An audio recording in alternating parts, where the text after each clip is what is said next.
teman-teman, Assalamualaikum warahmatullahi wabarakatuh. Ketemu lagi di Kopi Channel. Hari ini Kopi Channel mencoba suasana baru. Kalau biasanya kami di ruangan, hari ini kami coba outdoor. Dan sekarang saya sudah berada di kampus Politeknik Negeri Nunukan, kampus kebanggaan masyarakat Nunukan, satu di antara dua kampus negeri di Kaltara. Satu Universitas Borneo, satunya lagi Politeknik Negeri Nunukan. Jadi ini kampus kebanggaan kita semua. Walaupun suasananya sudah mulai panas, tapi insya Allah diskusi hari ini akan sangat renyah, sangat berkualitas, dan mudah-mudahan mencerahkan kita semua. Pagi ini saya sudah bersama dengan Bapak Direktur Politeknik Negeri Nunukan, Bapak Arkas Vidi, SEMM PhD.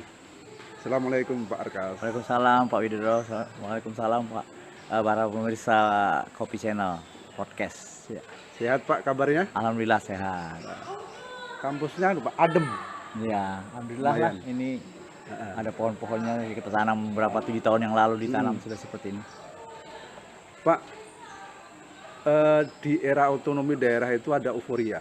Ya. Jadi beberapa daerah berlomba-lomba bikin kampus. Ada politeknik, ada sekolah tinggi, ada universitas. Wah, pokoknya tumbuh kayak jamur lah. Ya. Lama-lama seleksi alam juga akhirnya. Ya. Tumbang satu. Politeknik Negeri Nunukan tahun berapa Pak ya? 2019 kali ya? 18 kan? Berdirinya tahun 2014 resmi ya? 8 Oktober tahun 2014. Berarti ya. 8 tahun. Setelah sekian lama untuk diurus izinnya gitu. Baru tahun 2014 kita resmi menjadi namanya Politeknik Negeri Nunukan, tapi di bawah binaan Politeknik Negeri Samarinda gitu dia. Sampai sekarang? Tidak, sampai tahun 2020 akhir ya. Iya. September tahun 2020 sudah resmi menjadi negeri, tanggal 24 September ya. Gitu, ya. Jadi sekarang sudah mandiri. Sudah mandiri, semua kita kelola sendiri, tidak lagi di bawah ikut dengan Samarinda. Kita sudah betul-betul otonomi kampus sudah bisa kita jalankan, dan kita bisa menjalankan namanya Merdeka Belajar Kampus Merdeka yang dicanangkan oleh Pak Nadiem, Mas Menteri. Kurang lebih 7 tahun lah, 7 tahun. Ya, 7 tahun. Sejak berdiri, sejak dibuka lah ya. Diresmikan, sekarang jadi negeri. Luar biasa itu Pak. Ya, alhamdulillah. Dan perlu juga ini lumayan perjuangannya sangat-sangat luar biasa, dan dari sekian kurang lebih 160 PDD, namanya dulu PDD kalau di bawah binaan negeri, itu namanya program studi di luar domisili. Nah, dari sekitar kurang lebih 160 yang ada di Indonesia, itu kita satu-satunya politeknik yang bisa negeri, alhamdulillah, karena memenuhi syarat penegriannya. Dari 160, kurang lebih 160. Hanya satu yang berhasil kita dinegerikan dan disetujui negerinya. Yang ngusulkan banyak. Luar biasa. Samarinda aja punya 4 PDD seperti ini. Punya Pasir, Politeknik Samarinda ya. Ada namanya Bitung dan Landak, satu lagi Bontang, dan kita yang kelima Politeknik Negeri Nunukan. Mereka alhamdulillah 4 ini tidak ada yang negeri. kita berhasil negeri, alhamdulillah, karena kita mengikuti apa yang diminta, disyaratkan oleh pemerintah pusat gitu, kementerian tentunya. Tapi sempat mau tutup. Sempat. Namanya gonjang-ganjing itu luar biasa, Pak. Memang ini namanya perjuangan dan doa. Ya bilang orang berdarah-darah, namanya ban itu kan berputar. Nah, inilah kadang-kadang di bawah, kadang di atas. Memang kita pernah dapat masalah terutama pada tahun 2019. Pada saat itu gonjang-ganjing luar biasa karena kita tidak punya anggaran, kita merumahkan sebagian, kasihan teman-teman dengan janji bahwa nanti kita panggil kalau sudah stabil, tapi namanya orang jadi korban tentu ada berontak. Ada geliat di sana, ada geliat, maka terjadilah perlawanan, padahal maksudnya sementara. Nah, sempat juga akhirnya kita hampir nyerah, tapi alhamdulillah dengan dukungan teman-teman semua, pemerintah kabupaten dan sebagainya yang turut mendukung ini, akhirnya apa? Akhirnya kita bertahan dan kita usahakan penegriannya, kita panggil semua yang kita rumahkan tadi. Semua janji kita terpenuhi, alhamdulillah sekarang semuanya berjalan dengan baik dan lancar. Sekarang sah menjadi negeri. Sah dengan negeri, alhamdulillah ya. Dua, Negeri yang satu. keempat, ada 44 negeri Politeknik Negeri Indonesia. Kita adik bungsu yang nomor 44. 44. Nah, 44 gitu. kalau di jumlah itu 8. 8. Angka hoki. Angka hoki dan tiada putusnya Tiada rezekinya putusnya, kan. insya Allah. Alirannya. Arkas, Politeknik itu sekarang jadi apa ya? Sebetulnya malah bukan jadi anu. Sekarang adalah momentumnya bagi Poltek. Ya. Momentumnya. Karena sekarang yang dicari itu orang yang skill, orang yang punya kemampuan, keterampilan, keahlian. Apalagi di Kaltara, di Kalimantan khususnya Pak ya. Benar. Kita bicara coba skup yang lebih luas. Ya. Di Kaltara ini lagi pamornya naik. Ya. Belum lama Pak Jokowi meresmikan kawasan industri hijau. Ya, KIPI. KIPI. Kemudian di Kaltara nanti ada hydropower terbesar yang diwacanakan, yang akan mensuplai IKN. Plus satu lagi, pembangkit listrik Sungai Kayan. Ya, nah, hydropower kan. Kemudian Kaltara secara letak juga tidak terlalu jauh dengan Kaltim yang akan jadi IKN. Mudah-mudahan jadi. Nah, otomatis pasti Kaltara dapat imbasnya, dapat efeknya gitu loh. Nah, salah satunya adalah pekerjaan, lowongan kerja, sumber daya manusia. Kemarin Pak Jokowi sampaikan bahwa KIPI butuh sekitar untuk pembangunannya 100.000. Suplainya pasti daerah sekitar. Seberapa besar kesiapan Politeknik untuk mensuplai kebutuhan itu? Oke, kalau kita cerita kesiapan, nah kebetulan kita juga sudah membaca potensi kedepannya yang dimunculkan oleh KIPI. Nah, di KIPI ini sebenarnya dalam 10 tahun ke depan kurang lebih butuh tenaga kerja yang berbagai skill dan kompetensi itu kurang lebih 100.000. Nah, 100.000 kalau saya hitung dengan kita selama 7 tahun berdiri, itu alumni kita hanya kita bisa supply sekitar yang kita keluarkan sekitar 700-800 lulusan sekarang selama 7 tahun ya.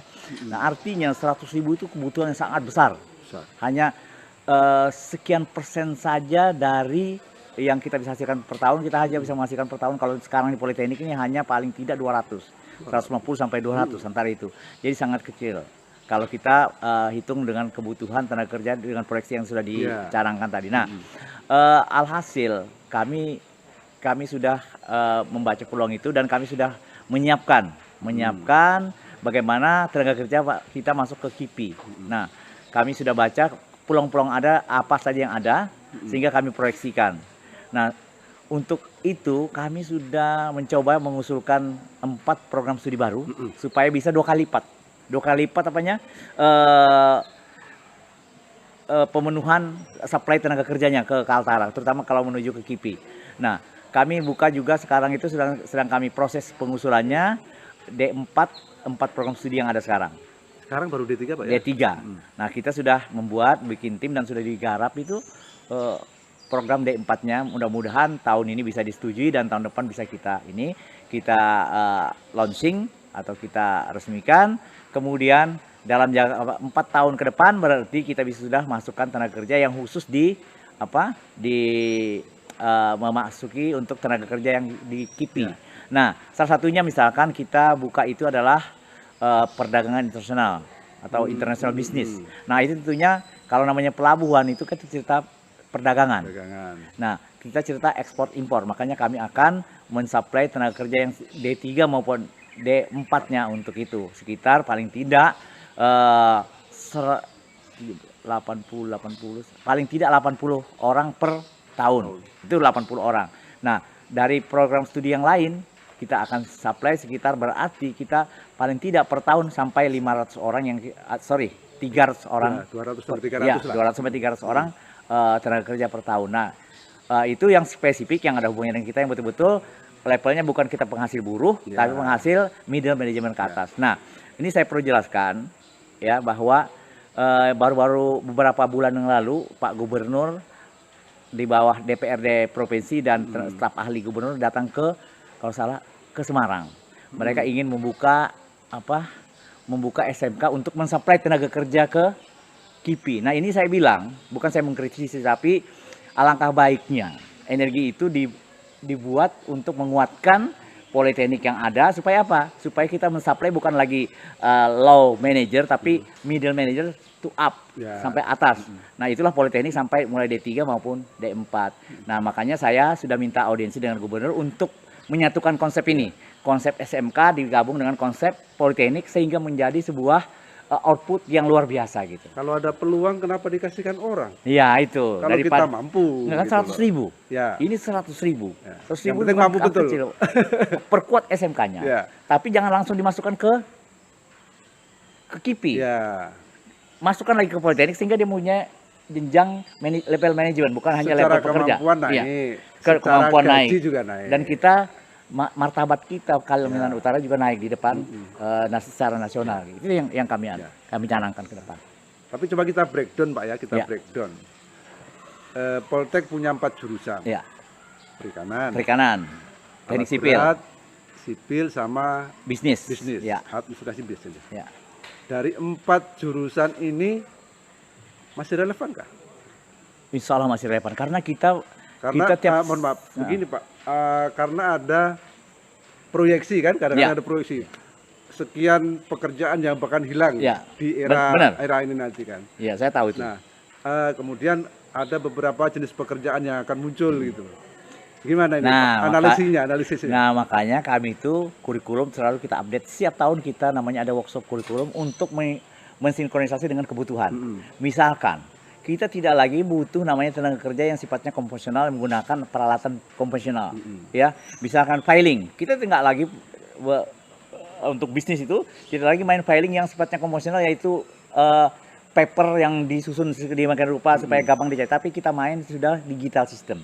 Nah sehingga dia itu tidak akan pernah hilang sampai kapanpun. Kita pakai digital system yang kita sebut dengan e-filing dan sebagainya. Begitu juga di mesin, kita tidak main lagi di sistem konvensionalnya, tapi bagaimana digital mesin yang kita, nah itu yang kita, sehingga semua jurusan itu kita per tahun kita lihat perubahannya sesuai dengan jangan, barulah kita lakukan perubahan, dan itu dimungkinkan, apalagi sekarang namanya Merdeka Belajar dan Kampus Merdeka, itu kita gampang sekali meramu kurikulum menyesuaikan dengan dengan kondisi saat ini. Kurikulum oke lah disesuaikan, dirubah-rubah. SDM-nya ada juga.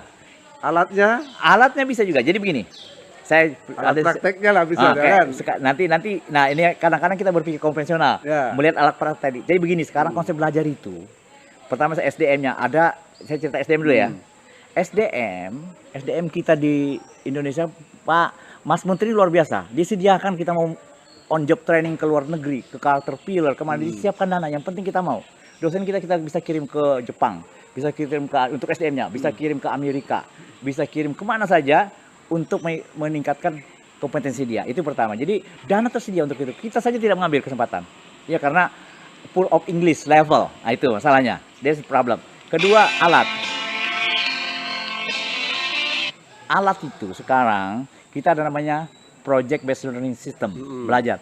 Jadi belajar berdasarkan project. Jadi alat itu bukan merupakan hal yang krusial lagi, karena kita bekerja sama industri. Jadi industri, iya. Dan kita sekarang kan kerja sama UT sekarang. Kerja sama dengan UT, ada beberapa perikanan yang di Makassar, di Tarakan. Nah itu mereka nanti dimagangkan ikut, iya, dan mereka ikut ke UT, datang ke sini Pak. Orangnya datang. Bahkan kita ikut ke sana belajar. Jadi namanya alat itu bisa up to date karena kita bekerja sama industri, itu namanya link image. Makanya sekarang konsepnya juga tidak ada sekat-sekat antara jurusan dan sebagainya. Itu namanya Merdeka Belajar. Tidak harus punya lab besar, tidak perlu. Alat-alatnya lengkap. Tidak perlu, karena sudah join kita sudah dengan program Mas Menteri sekarang ada namanya link and match-nya. Kemudian ditambah lagi namanya PBL. PBL ini pendidikan berbasis project.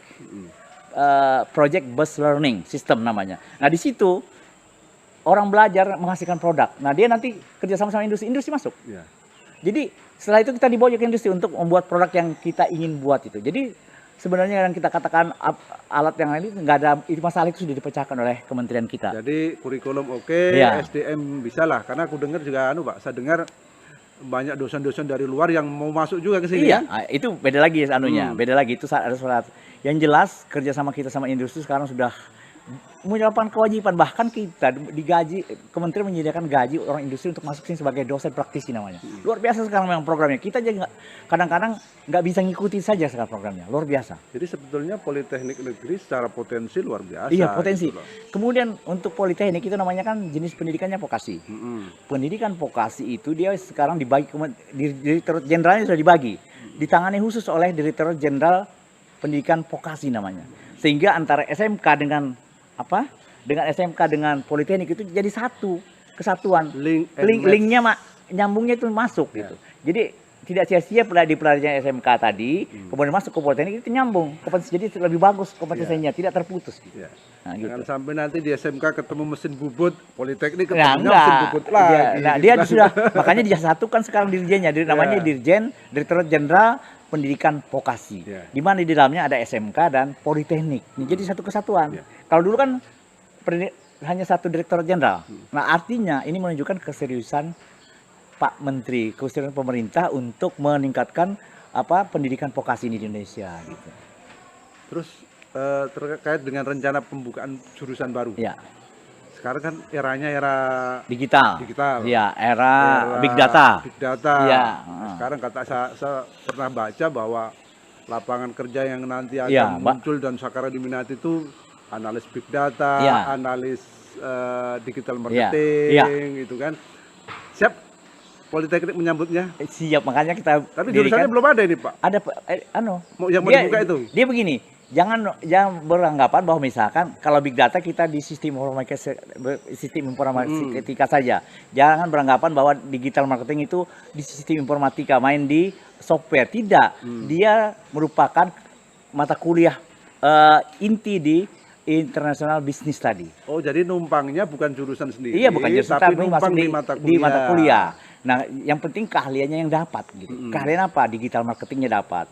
Kemudian ekspor import yang sistem global itu dapat. Begitu. Jadi kita bukan kaku di satu jurusan bahwa harus jurusan digital marketing, tidak. Dia masuk di dalam mata kuliah keahlian. Karena itu prasyarat. Cukup. Kalau cuma mata kuliah. Bisa, karena kan kita kerja justru di situ letak kita combine, memix antara industri dengan akan dapat kalau kita kerja sama industri. Kalau kita sendiri ya pertama tidak semua expert di sini, makanya kita panggil industri. Kemudian kalau alat dan sebagainya, waktu. Tapi kalau dengan sistem on the job training itu akan dapat, karena dia kita tidak batasi lagi job trainingnya PKL seperti sekarang hanya 3 bulan, 2 bulan. Kita bahkan nanti 6 bulan sampai setahun ya di industri. Luar biasa.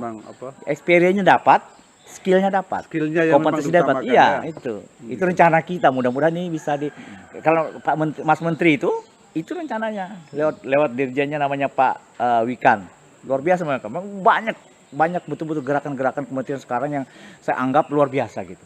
Kalau melihat potensi kemudian dari rencana yang sudah disusun, kemudian dukungan dari pemerintah pusat juga begitu besar, harusnya Poltek sudah tinggal masuk. Iya. Kendala kita memang kendala utama kita adalah SDM. Itu kendala. Itu saja sebenarnya kendalanya. Khususnya di kompetensi karena kita baru. Kita baru 1 tahun mengikuti gerakan kementerian yang luar biasa cepatnya. Jadi kita masih terus terang tertinggal SDM karena apa? Banyak kompetensi harus kita kejar. Kita harus ikutkan SDM kita ikut pelatihan-pelatihan yang sifatnya meningkatkan kompetensi mereka. Kemampuan digital, kemampuan manajerial dan sebagainya harus kita ikutkan. Kita masih tinggal. Kemudian sistem harus kita orang yang ahli di sistem informasi dan sistem infrastruktur pendidikan juga harus kita tambah, karena di situ lemahnya kita, jadi tertinggal dengan gerakan yang lain. Terus seberapa besar potensi Poltek Nunukan untuk membesar, tumbuh? Apa aja yang dimiliki selain yang tadi? Nah, jadi lahan sudah luas. Saya lihat satu kelebihan teman-teman di Nunukan ini semangatnya yang tidak pernah kendur. Ya, jadi itu merupakan modal kita untuk mengupgrade kompetensinya supaya bisa lebih bagus. Jadi ada peluang. Kemudian yang lain komitmen dari pemerintah kabupaten cukup bagus. Pemerintah provinsi cukup bagus. Daerah sekitar juga banyak membantu. Misalkan kita sudah kemarin contohnya misalkan untuk promosi bukan hanya Bupati Nunukan, juga mempromosikan politik ini juga ada namanya Bupati KTT ikut mempromosikan, Pak Gubernur ikut mempromosikan. Artinya dukungan sekitar luar biasa kuatnya, itu komitmennya dan ditambah dengan dukungan nyata. Kemudian masyarakatnya juga mulai, memang hambatannya adalah orang masih mindsetnya Java mindset. Mereka berpikir ke Jawa dan sebagainya. Kuliah harus ke Jawa. Iya, kuliah harus ke Jawa. Dia merasa, nah ini yang harus kita tugas teman-teman di kita dan maupun pemerintah kabupaten untuk merubah mindset ini. Nah ini yang agak berat memang. Income jangan, nah ini masalah juga income. Kenapa sih lambat sekali IPM kita naik, indeks pembangunan manusia kita sampai sekarang hanya 66. Karena kita masih berpikir kuliah harus ada uang. Padahal sekarang pemerintah itu mau nggak ada uang pun bisa kuliah gitu. Orang nggak tahu saja. Misi macam-macam kan sudah sekarang kan bantuannya. KIP itu siapa saja bisa dapat. KIP, bayangkan. Jadi 70% kita bisa dapat KIP. Paling 30%. Tapi anu juga sih Pak, sebetulnya harus kita akui juga bahwa semenjak ada Poltek, itu minat orang tua untuk menguliahkan juga besar. Lumayan ada. Tapi belum meningkat signifikan. Karena kalau dulu orang menguliahkan anak itu memang butuh besar Pak biayanya. Biaya ke berangkat. Misalnya ke Makassar lah. Yang murah agak murah ke Makassar. Biaya hidup per masa. Apalagi ke Jogja, ke Jakarta. Nah, dengan Poltek itu minimal bisa mangkas hampir 60% itu dari biaya. Iya benar, itu saya akui. Hanya saja masih ada yang di kalangan masyarakat kita masih Jawa minded. Ya kalau nggak ke Jawa, ke Makassar minded. Nah itu yang harus kita mulai mulai geser lah. Kasih alternatif lah. Tapi begini, maksud saya begini, kita nggak bisa meyakinkan orang dengan kata-kata, ya kan? Misalkan kita ngomong Poltek bagus, we have to do something. Buktinya mana? We have to do the best. You have to do the leader. The big opportunity for the Nunukan community. Ya kan itu yang harus kita lakukan, sesuatu yang mereka anggap luar biasa. Nah, memang sekarang belum terlihat ya, tapi sebenarnya kalau kita mau jeli melihat, di setiap instansi sudah ada lulusan politeknik. Di setiap perusahaan yang ada di Nunukan sudah ada lulusan politeknik. Hampir setiap perusahaan sudah ada lulusan politeknik. Nah, itu dalam jangka panjang itu akan merupakan promosi yang luar biasa. Nah sekarang kan masih sedikit, masih terhitung dengan jari, banyak masih dari Unmul, banyak dari Jawa gitu. Ya datanya aja mungkin masyarakat belum tahu. Iya. Terus tadi Pak dukungan dari KTT ada, dari Malino ada, dari Pemprov ada. Tapi jangan, kalau kita berharap jangan hanya dukungan, kirim orangmu ke sini. Ya itu ke sini. Itu paling penting. Itu paling. Nah itulah saya minta audiensi lewat humas saya untuk audiensi dengan Pak Gubernur. Manajemen kami ingin audiensi dengan Pak Gubernur, kemudian dikasih kesempatan bagaimana kita berkolaborasi mendukung pendidikan di Politeknik di Kaltara ini, khususnya vokasi. Salah satunya vokasi yang punya pemerintah kan Politeknik Negeri Nunukan. Nah inilah kalau mau vokasi tepat sudah Nunukan, Politeknik Negeri Nunukan yang kita upgrade. Gimana? Paling tidak mengajak orang-orang sekitar kita Kaltara ini kuliah di Politeknik, yang bagi yang mau ke vokasi. Tagline-nya pengen dapat kerja cepat, kuliah di Politeknik Nunukan. Politeknik lah pilihannya. Iya benar. Masih bersama dengan Bapak Arkasvidi di kampus Politeknik Negeri Nunukan yang sejuk ini. Pak, kalau kita coba pilah-pilah, itu dari mahasiswa sekarang yang ada kurang lebih 500 Pak ya? Itu komposisinya masih Nunukan, sebagian besar. Komposisi masih sebagian besar Nunukan, tapi ada beberapa dari sekarang untuk tahun 2021 tadi sudah menyebar seluruh Indonesia. Karena kita ngikut namanya program SMPN dan SMPTN. Ikut di Politeknik Indonesia, penerimaan Politeknik serentak. Ya. Nah, itu sehingga sejak tahun 2021 kita tidak hanya menerima dari Nunukan saja, walaupun masih mayoritas Nunukan karena kita belum terkenal ya, belum populer seperti yang lain, makanya saya bilang we have to do something itu. Nah, tapi sudah ada sebagian kecil dari Jawa, dari Makassar juga ada dan sebagainya. Bahkan ada yang banyak kos-kos di kita sini itu dari Malang ada ya itu. Jadi alhamdulillah sudah mulai, karena orang cari negerinya. Karena secara kualitas bisa dipertanggungjawabkan. Dan lebih murah. Ya, lebih murah tentunya. Memang itu yang diharapkan, Pak. Iya. Jadi keberadaan kampus itu memberikan efek domino Iya. bagi sekitarnya minimal lah. Iya. Orang jualan makanan laku, Iya. orang buka kos laku, Iya, fotokopi. side effect-nya Kalau semua itu. dulu fotokopi ya, Iya. kalau sekarang enggak tahu masih Sekarang fotokopi kan. kos-kosnya, kos-kos di sini sudah laku itu. Minimal jual voucher Kalau laku. Mas Widodo mau cari di sini tempat beli, Oh, ada juga ya? investasi, Hmm. jadikan kos-kosan. Oh, gitu. Karena kita sementara belum dapat perumahan asrama mahasiswa belum kita buat. Kami sudah usulkan namanya Rusunawa atau kita sebutnya student village, kita usulkan untuk belakang sana, hanya saja belum keluar jalan proyeknya gitu. Tapi sudah pengusulan dari bupati sudah ada. Namanya kita mau sebut namanya student village, tapi mumpung belum ada, bisa bikin kos-kosan di sini. Oh, gitu ya. Untuk mahasiswa. Pak, kalau dulu saya masih kuliah dulu tuh kan Ya. masing-masing kampus punya andalan. Ya. Oh, sini fakultas kedokterannya oke. Ya. Sini mesin oke, sini kehutanan oke. Ya. Unmul misalnya jago-jago kehutanan Ya. kan, memang jago hutan. Kehutanan, kan? ya benar. Nah, Politeknik Negeri Nunukan akan atau ada yang satu yang dijagokan. Nah, sebenarnya kami kalau mau jagokan di sini sebenarnya ada dua sebenarnya, baik dari sisi peminat maupun dari Peluang, dari kerja sisi nanti. peluang dan di sisi lokal konten. Karena ada dua yang kita lihat, lokal konten dan sisi peluang. Pertama bisnis itu karena di daerah perbatasan, kemudian di sini orang-orangnya pebisnisnya luar biasa. Orang-orang kayak di sini kan orang yang pebisnis. Yeah. Nah, makanya kita itu strength point-nya di sana.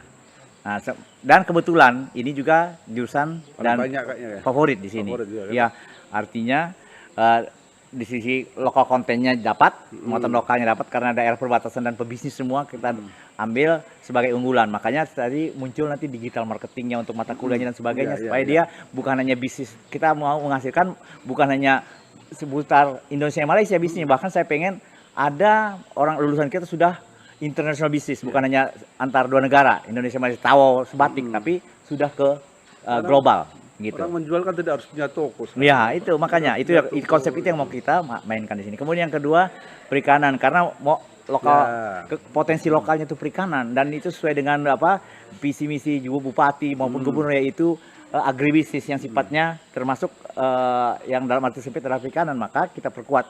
Memang pada saat ini perikanan minatnya masih terlalu kecil karena mereka message-nya belum berubah. Dikira kalau masuk teknologi hasil perikanan ini mereka menyangka saya ntar jadi nelayan seperti bapak saya. Nah, ini yang tugas kita supaya jadi minati, karena menjaring ikan di karena laut. padahal income yang terbesar kita kan dari sebenarnya kelautan. Nah, ini belum terbuka masyarakat untuk masuk ke sini. Mereka menganggap bisnis saja. Nah, ini yang tugas berat kami untuk mengunggulkan dua ini.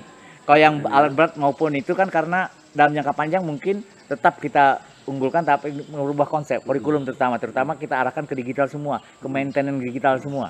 Gitu.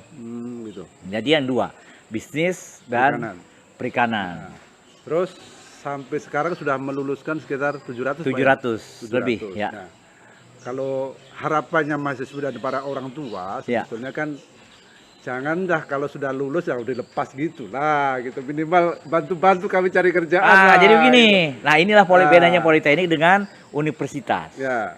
Kalau universitas mereka dilepas karena dianggap bisa mencari sendiri, itu dilepas. Kalau kami namanya pendidikan vokasi, ada arah ke sana. Kami bukan hanya mengajar dilepas begitu, tidak. Kami lagi bentuk namanya ada namanya unit student career mahasiswa di bidang kemahasiswaan yang memantau dan membantu mahasiswa sampai dapat bekerja. Bahkan bekerja juga kita pantau gajinya bagaimana sampai ke sana. Dan kita ada semua, jadi tidak semerta-merta putus dengan lulusan kita. Kita harus pantau dia sudah kerja, kita hitung berapa lama dia harus sudah bekerja, berapa lama turnovernya juga di perusahaan, kenapa dia sering berhenti atau keluar masuk perusahaan, itu semua kita pantau dan kita cari kelemahannya, baru kita perbaiki lagi dalam momentum di pendidikan gitu. Jadi tidak dilepas. Makanya sambil nunggu KIPI jalan kan nundukan banyak juga perusahaan sawit, batu bara, banyak macam-macam medco, gas juga kan. Makanya kita menjalin komunikasi dengan mereka. Ya benar. Jadi ada untuk memang sudah kita lakukan, sudah kita lakukan. Namanya student career unit, ada di sini unitnya. Dan itulah yang men-tracer keberadaan mahasiswa, kemudian mencarikan mahasiswa yang belum dapat kerja, dicarikan pulang untuk bekerja. Gitu. Dan selama ini sejauh ini gimana tanggapan perusahaan yang usernya? memang kita ada Nanti komplain kelemahan. ini lulusan politeknik nggak bisa kerja ini. Rata-rata kalau kita lihat puas. Puas, Puas. ya? Memang kelemahan kita masih di soft skill. Soft skill. Jadi kan makanya kita sekarang jadi sekarang pendidikan itu bukan hanya berbasis hard skill. Dulu ke politeknik itu kita selalu hard skillnya, kompetensinya. Padahal kalau lulus politeknik sudah pasti ahli. Sudah pasti karena tiap hari misalkan tiap hari ngetik. Ya. Tiap hari, Tiap bongkar hari mesin. main komputer.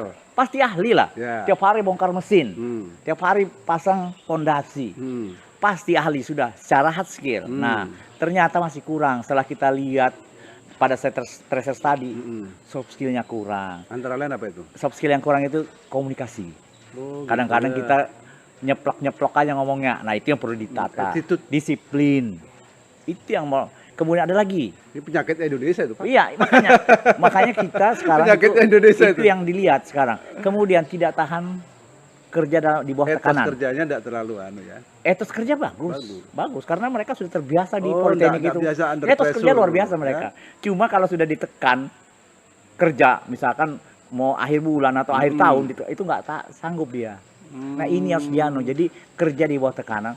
Di bawah tekanan, di bawah target. Iya. Kemudian easy to give up, mudah menyerah. Nah, itu lagi. Kalau dikasih kasus, wah ini nggak bisa ini Pak. Nah itu kelemahan-kelemahan.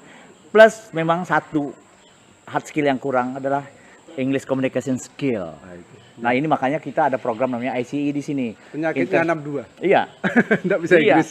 Jadi di sini kita ada siapkan program namanya ICE, International Center for English Excellence, yang pengajarnya dari Amerika, Australia maupun Inggris, membina langsung mereka. Sekarang ya kembali ke Amerika karena COVID, tapi sekarang masih online dengan teman-teman di sini dengan mahasiswa, tapi dalam jangka panjang nanti kembali ke sini. Nah itu untuk mengantisipasi tadi English communication skill, low level of English communication skill, itu yang mau kita upkan. Paling tidak tingkatkan atmosfernya dulu. Kelemahan sudah diketahui, soft skill, kemudian komunikasi, terutama yang internasional komunikasi gitu. Nah, Poltek merasa perlukah untuk nutup ini yang bolong-bolong ini? Oh iya, perlu. Kita sudah lakukan. Insya Allah sedang berjalan semua proses itu. Dalam bentuk nambah mata pelajaran? Jadi begini. Mata kuliah? Kan kita gimana? jadi begini. 60% itu, 40% itu sekarang diarahkan ke hard skill. 40. Itu 40 aja ke hard skill. Jadi 60% ke soft skill plus karakter. Enggak kebalik? Enggak, ini bukan praktek, ini hard skillnya. Gitu. Itu hard skillnya. Tapi 60%-nya kita bagi lagi. 30% untuk soft skillnya, 30%-nya untuk karakter. Itu beda. Di kita di pendidikan tinggi vokasi itu beda. Jadi ada hard skill, ada soft skill, ada karakter. Karakter kejujuran, integritas. Itu kita latih mulai. Kalau yang percaya diri itu soft skill. Kalau komunikasi itu soft skill. Tapi kalau integritasnya, kemudian empatinya itu kan semua di soft skill. Nah, itu yang kita mau anukan. Ada sekitar 8 soft skill dan kalau lebih 6 karakter yang mau kita masukkan dalam unsur penilaian pengajaran kita. Nah, itu ini masih diramu modelnya. Masih kita ramu. Bagaimana memasukkan unsur ini ketika setiap mata kuliah. Ini menurut saya bukan persoalan ringan ini, Pak. Ya, berat, Karena sebetulnya orang kalau ditanya kok pilih mana, karyawan yang pinter kerja atau karyawan yang jujur. Ya. Kalau saya pribadi saya pilih yang jujur. Iya, gitu. benar. Tapi jujur tidak cukup kalau tidak punya keahlian. Ya, memang keahlian tidak cukup kalau tidak gitu. punya kejujuran. Nah, itu makanya di Merdeka Belajar dan Kampus Merdeka itu dianjurkan 3 ini kita mengcombining dalam sebuah sistem pengajaran. Nah itu memang agak berat, tapi ya harus kita coba pelan-pelan. Jadi saya rencanakan itu untuk semester 1 mereka soft skillnya apa dia. Misalkan self confident dulu, percaya diri. Itu kan soft skill juga karena kita banyak kalau ke luar itu nggak pede segala macam. Orang dari daerah ini kan kelemahan di situ. Nah itu harus kita supaya dia punya daya saing pada saat keluar. Percaya diri kita tingkatkan di semester 1 misalnya. Karakternya mana? Yang karakternya misalkan integritas, kejujuran. Kita masukkan di semester 1 supaya dimasukkan dalam unsur penilaian. Macam-macam teknik menilainya gitu. Nah, sudah kita diskusikan di tim dosen itu. Pak, ada, ya ini sebetulnya secara parameter tidak bisa diukur juga sih sebetulnya kan. Ada kan orang sering bilang bahwa pendidikan di Nunukan itu kalau dibandingkan agak jauh lah dengan daerah luar Jawa, Sulawesi gitu kan. Nah, kalau Bapak melihat ngajar lulusan-lulusan Nunukan ini gimana? Susah diatur, susah diajar, atau memang sebetulnya ini pertanyaan yang bagus sebenarnya. Kalau saya ini pengalaman ngajar. Saya ini sudah pernah ngajar di Bandung, pernah ngajar di Batam, pernah ngajar di Ciamis, pernah ngajar di Jakarta dan di Samarinda, Tarakan dan sini. Jadi saya bisa mengambil komparasi. Memang di sini ini kemauannya tinggi, tapi memang kemauannya tinggi. Kemauan tinggi semua. Kelemahannya adalah memang dari sisi attitude. Attitude misalkan ngomong sembarangan. Tapi kemampuan itu pada dasarnya sama. Sebetulnya kemampuan sama ya? Dengan yang daerah lain. Saya merasakan. Kemudian bahkan di sini unggul dari sisi critical thinkingnya ada. Anak sini critical thinkingnya bagus. Berani bicara. Nah itu kan modal sebenarnya. Tinggal juga. Tinggal kita poles sebenarnya bagaimana dia dengan polite, critical thinking but polite. Nah itu yang susah. Dia punya critical thinking tapi halus cara bicaranya. Itu yang saya inginkan. Kadang-kadang kan orang sudah punya critical thinking tapi kasar, rude. Ya kan kasar. Saya inginkan produknya Politeknik itu dia punya critical thinking yang bagus, tapi polite, cara santun, cara mengungkapkannya. Nah ini yang susah kita dapatkan. Kebanyakan pintar, polite. Nah, kalau nanti yang disusun Pak Arkas jadi, harapannya begitu? Harapan saya figur muncul anak-anak pintar di Nunukan, kemana-mana dia. Tapi tutur kata santun, lembut, itu di soft skillnya main. Makanya itu dipadukan, kalau jadi figur itu luar biasa. Pak Arkas sebetulnya kan orang Nunukan. Iya. Kan secara karakter tahu lah orang Nunukan kan, memahami lah. Namanya dekat laut, ketemu bolak-balik orang luar negeri, ketemunya orang kerja di hutan, ya agak agak dipahami lah. Iya. Makanya saya bilang sama dosen-dosen dari Samarinda waktu pertama itu jangan kaget, anak itu kadang-kadang ngomongnya teriak-teriak, tapi kita pelan-pelan. Sekarang nih coba lihat yang semester 2 nih, kalau bisa lihat. Sudah mulai Wah, sudah bagus, sopan, sudah kayak orang dari Jakarta semua. Cara ngomongnya sudah lembut, enggak seperti yang dulu. Dulu kita kan kurang sentuhan soft skill-nya. Nah sekarang kita minta dosen-dosen mengajarkan soft skill dan karakter, sehingga mereka udah beda banget antara semester 2 dan ke atas-atasnya. Karena sekarang itu mereka sudah betul-betul mulai awal sudah kita kasih sisipan tiga konsep itu gitu. Oke Pak Arkas, mungkin cukup. Jadi intinya teman-teman Kopi Channel, Politeknik Negeri Nunukan sudah semakin profesional, sudah negeri, jurusannya semakin banyak, nanti akan segera ditambah. Kemudian program-program yang disiapkan juga sudah siap. Alumnusnya banyak diterima di beberapa perusahaan besar, di instansi pemerintah. Sehingga bagi teman-teman, para alumnus nanti yang mau kuliah di Politeknik Negeri Nunukan, jangan ragu-ragu. Pengen cepat dapat kerja, pilih kuliah di Politeknik Negeri Nunukan. Terima kasih Pak Arkas. Politeknik Nunukan will be the best for the future. Terima kasih atas waktu yang terima kasih diluangkan. Mudah-mudahan menginspirasi kita semua. Sukses juga. Sebelum berpisah kami punya kejutan. Wah, ada kenang-kenangan. Ini baju kebanggaan. Kopi Channel. Terima kasih. Bisa dipoto? Foto-foto.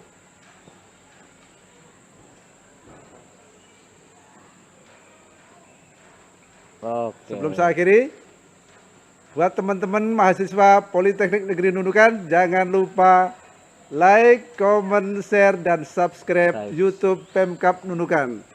Assalamualaikum warahmatullahi wabarakatuh. Waalaikumsalam warahmatullahi wabarakatuh.